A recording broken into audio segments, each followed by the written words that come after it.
ಓಂ ಶಾಂತಿ ವೀಕ್ಷಕರೇ, ಅಭಿಮಾನಿಗಳೇ, ಗುರುಮಕ್ಕಳೇ, ನಿಮ್ಮೆಲ್ಲರುಗಳದಾಗಲಿ. ವೀಕ್ಷಕರೇ, ಗುರುಮಕ್ಕಳೇ, ದಸರಾ ಅಥವಾ ನವರಾತ್ರಿ ಪ್ರಯುಕ್ತ ನಿಮಗೆ ಒಂದು ನವಶಕ್ತಿ ಬಗ್ಗೆ ತಿಳಿಸ್ಕೊಡ್ತೀನಿ. ವೀಕ್ಷಕರೇ, ಗುರುಮಕ್ಕಳೇ, ಗಮನಿಸಿ. ನವರಾತ್ರಿ ಯಾವಾಗ ಬರುತ್ತೆ, ದಸರಾ ಯಾವಾಗ ಬರುತ್ತೆ ಕರ್ನಾಟಕದಲ್ಲಿ? ನಿಮಗೆ ಗೊತ್ತಿದೆ, ಆಯುಧ ಪೂಜೆ ಅಂತೀವಿ, ಈ ಸಮಯದಲ್ಲಿ ಬರುತ್ತೆ. ಅಂದರೆ ಸೆಪ್ಟೆಂಬರಲ್ಲಿ ಬರುತ್ತೆ ಅಲ್ವಾ? ಅಥವಾ ಸೆಪ್ಟೆಂಬರ್ ಎಂಡಿಂಗಲ್ಲಿ ಬರುತ್ತೆ. ಕೆಲವು ಸಾರಿ ಅಕ್ಟೋಬರಲ್ಲೂ ಫಸ್ಟ್ ವಾರದಲ್ಲಿ ಬರ್ಬೋದು, ಯಾವುದು ಆಯುಧ ಪೂಜಾ ನವರಾತ್ರಿ ಅಂತ. ಆದರೆ ಇಲ್ಲಿ ಎಷ್ಟು ದಿನ ನವರಾತ್ರಿ ಆರಾಧಿಸ್ತಾರೆ, ನವರಾತ್ರಿ ಆಚರಿಸ್ತಾರೆ? ದಸರಾ ಅಂತ ಬರುತ್ತೆ, ಟೋಟಲ್ ಆಗಿ ಒಂದು 10-11 ದಿನ. ಆದರೆ ಈ 10-11 ದಿನದಲ್ಲಿ ಏನೆಲ್ಲ ಆಚರಿಸ್ತಾರೆ? ನವಶಕ್ತಿಗಳನ್ನು ಆರಾಧಿಸ್ತಾರೆ. ಅಂದರೆ ಸರಸ್ವತಿ, ಲಕ್ಷ್ಮಿ, ಪಾರ್ವತಿ, ಸಚಿದೇವಿ ಇತ್ಯಾದಿ ಇತ್ಯಾದಿ ನವಶಕ್ತಿ ದುರ್ಗೆಯರು ಅಥವಾ ನವಶಕ್ತಿ ನಾಗರ ದೇವತೆಗಳು ಅಥವಾ ನವಶಕ್ತಿ ಪ್ರಕೃತಿ ದೇವತೆಗಳು ಅಂತೇಳಿ ನಾವು ಆರಾಧಿಸ್ತೀವಿ ಅಲ್ವಾ? ಒಂದೊಂದು ದಿನಕ್ಕೆ ಒಂದೊಂದು ಅಲಂಕಾರವನ್ನು ಯಾವುದೇ ಗಣಪತಿ ದೇವಸ್ಥಾನ, ಕುಮಾರಸ್ವಾಮಿ ದೇವಸ್ಥಾನ, ಶನೇಶ್ವರ ದೇವಸ್ಥಾನ ಅಥವಾ ಬೇರೆ ಇನ್ಯಾವುದೋ ಯಲ್ಲಮ್ಮ ದೇವಸ್ಥಾನ, ಮಾರಮ್ಮ ದೇವಸ್ಥಾನ, ಲಕ್ಷ್ಮೀ ದೇವಸ್ಥಾನ, ಯಾವುದಾದ್ರೂ ಸರಿ, ವೆಂಕಟೇಶ್ವರ ಸ್ವಾಮಿ ದೇವಸ್ಥಾನ ಆದರೂ ಸರಿ.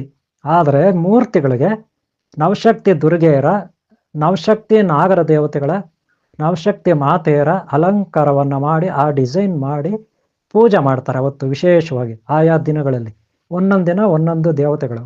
ಅನಂತರ ದುರ್ಗಾಷ್ಟಮಿ ಬರುತ್ತೆ, ಆಮೇಲೆ 9ನೇ ದಿನ ಬರುತ್ತೆ, ಆಮೇಲೆ 10ನೇ ದಿನದಲ್ಲಿ ದಸರಾ ಅಥವಾ ದಶಹರ ಅಥವಾ ವಿಜಯದಶಮಿ ಅಂತ ಆಚರಿಸ್ತಾರೆ.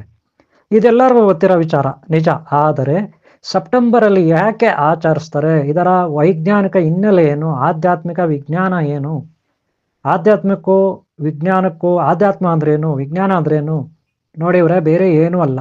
ಆಧ್ಯಾತ್ಮ ಅಂದ್ರೆ ನಿಜವಾದ ಜ್ಞಾನ, ಅದು ಈ ಜಗತ್ತಿನ ಸುಜ್ಞಾನ, ಅದು ಪ್ರಜ್ಞಾಶಕ್ತಿ. ಅದನ್ನು ನಾವು ತಿಳ್ಕೊಳ್ಳೋದೇ ಮೂಲ ಗುರಿ ಆಗಿರಬೇಕು. ಅದನ್ನು ಆಧ್ಯಾತ್ಮ ಅಂತೀವಿ. ಅದರಲ್ಲಿ ವಿಜ್ಞಾನ ಅಂದರೆ ಇಲ್ಲಿರೋದನ್ನೆಲ್ಲ ಕೆದಕ್ತಾ ಇಲಿ ಕೆದಕ್ಕೊಂಡು ಹೋಗುತ್ತಲ್ಲ, ಆ ರೀತಿ ಕೆದಕ್ಕೊಂಡು ಅದನ್ನು ಸಂಶೋಧನೆ ಮಾಡೋದು, ಅದನ್ನು ವಿಜ್ಞಾನ ಅಂತಾರೆ. ಇಲ್ಲಿರೋದನ್ನೆಲ್ಲ ವಿಶೇಷವಾಗಿ ತಿಳ್ಕೊಳ್ಳೋದು, ಈ ವಿಶ್ವದ ಜ್ಞಾನವನ್ನು ಪಡ್ಕೊಳ್ಳೋದು, ಅದಕ್ಕೆ ವಿಜ್ಞಾನ ಅಂದರೆ ವಿಶ್ವದ ಜ್ಞಾನ ಅಂತ.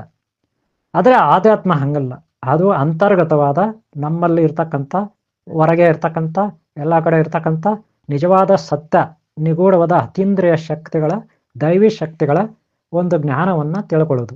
ಹಾಗಿದ್ರೆ ನವರಾತ್ರಿನಲ್ಲಿ 9 ದಿನ ಆಚರಿಸ್ತಾರಲ್ಲ, ಇಲ್ಲೇನಿದೆ ವಿಜ್ಞಾನ, ಇಲ್ಲೇನಿದೆ ಆಧ್ಯಾತ್ಮಿಕ ಜ್ಞಾನ ಅಂದರೆ, ನೋಡ್ರಿ, ನೀವು ಗಮನಿಸಿ. ಆಷಾಢ ಮಾಸ ಅಂತ ಬರುತ್ತೆ ಬೇಸಿಗೆ ಆದಮೇಲೆ ಅಲ್ವಾ?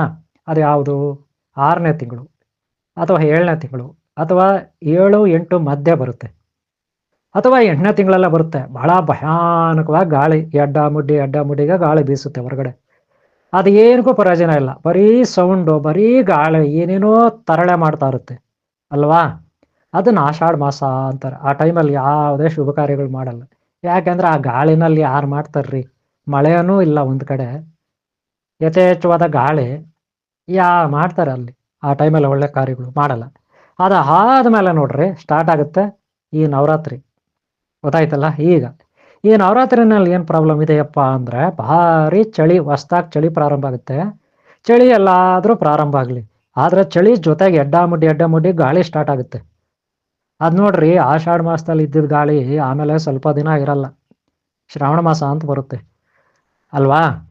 ಅದು ಮುಗಿದೋದ್ಮೇಲೆ, ಆಷಾಢ ಮಾಸ ಮುಗಿದೋದ್ಮೇಲೆ ಆಮೇಲೆ ನೋಡ್ರಿ ಯಾವುದೇ ಗಾಳಿ ಇರಲ್ಲ, ಸೈಲೆಂಟಾಗಿ ನಿಂತೋಗುತ್ತೆ. ಆಮೇಲೆ ಮಳೆ ಎಲ್ಲ ಬರುತ್ತೆ. ಆಮೇಲೆ ನೋಡ್ರಿ ಸೈಲೆಂಟಾಗಿ ಇದ್ಬಿಟ್ಟು ಸ್ವಲ್ಪ ದಿನ ಮಳೆ ಬಂದು ಆಮೇಲೆ ಇದ್ದಕ್ಕಿದ್ದಂಗೆ ಗಾಳಿ ಸ್ಟಾರ್ಟ್ ಆಗುತ್ತೆ. ವಿಚಿತ್ರವಾದ ಚಳಿ, ಸೂರ್ಯನ ಬೆಳಕು ಇರಲ್ಲ. ಎಷ್ಟು ದಿನ? ಅಮ್ಮಮ್ಮ ಅಂದರೆ ಒಂದು 10-15 ದಿನ. ಈ ಟೈಮಲ್ಲಿ ಮನುಷ್ಯರಿಗೆ ಆರೋಗ್ಯ ಕೆಡುತ್ತೆ, ಗೊತ್ತಾಯ್ತಾ? ದೈಹಿಕವಾಗಿ ಆರೋಗ್ಯ ಕೆಟ್ಟಾಗುತ್ತೆ. ಯಾಕಂದರೆ ವಾತಾವರಣ ಏರುಪೇರಾದಾಗ ಆರೋಗ್ಯ ಕೆಡಲೇಬೇಕಲ್ವಾ? ಕೆಟ್ಟೋಗುತ್ತೆ.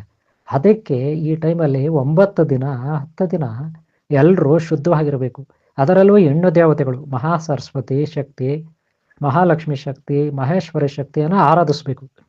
ಹಾಗೆ ಪವಿತ್ರವಾಗಿ, ಪರಿಶುದ್ಧವಾಗಿ, ಯಾವುದೇ ಮಾಂಸಾಹಾರಗಳು ಸೇವನೆ ಮಾಡದೆ, ಯಾರು ಮದ್ಯಪಾನ ಸೇವನೆ ಮಾಡದೆ, ಧೂಮಪಾನ ಸೇವನೆ ಮಾಡದೆ, ಹಾಗೆ ಶುದ್ಧ ಸಸ್ಯಾಹಾರದಲ್ಲಿದ್ಕೊಂಡು ಬ್ರಹ್ಮಚರ್ಯ ಪಾಲನೆ ಮಾಡ್ತಾ ಒಂದು ಶುದ್ಧವಾದ ಆಧ್ಯಾತ್ಮಿಕತೆಯ ದೈವಿ ತತ್ವಗಳನ್ನು ಆರಾಧಿಸಿದ್ರೆ ಆ ಟೈಮಲ್ಲಿ ಒಳ್ಳೆ ಆರೋಗ್ಯ ಇರ್ತದೆ, ನಮ್ಮ ಶರೀರದ ಮೇಲೆ ಯಾವುದೇ ದುಷ್ಪರಿಣಾಮ ಬೀರಲ್ಲ ಅನ್ನೋದು ಒಂದು ವೈಜ್ಞಾನಿಕ ಹಿನ್ನೆಲೆ.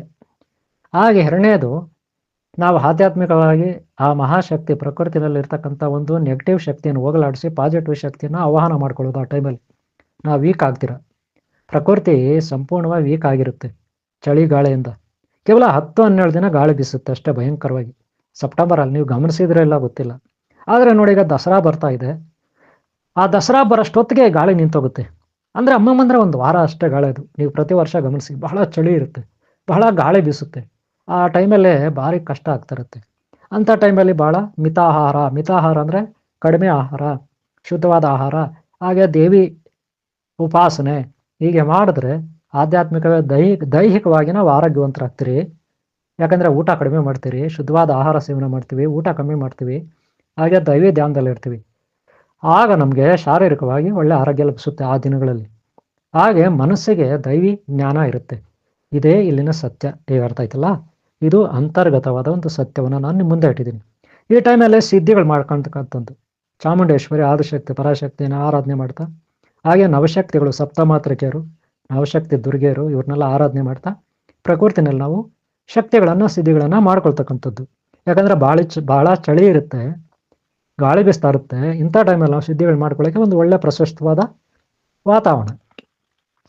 ಇದರಿಂದ ನಾವು ಎಲ್ಲ ರೀತಿಯಲ್ಲಿ ಉದ್ಧಾರ ಆಗ್ಬೋದು ಅನ್ನೋದಿರುತ್ತೆ. ಅದಕ್ಕೆ ದಶಾಹಾರ ಅಂತ ಒಂದು, ಅದಕ್ಕೆ ಒಂದು ಸಪ್ರೇಟ್ ಕತೆ.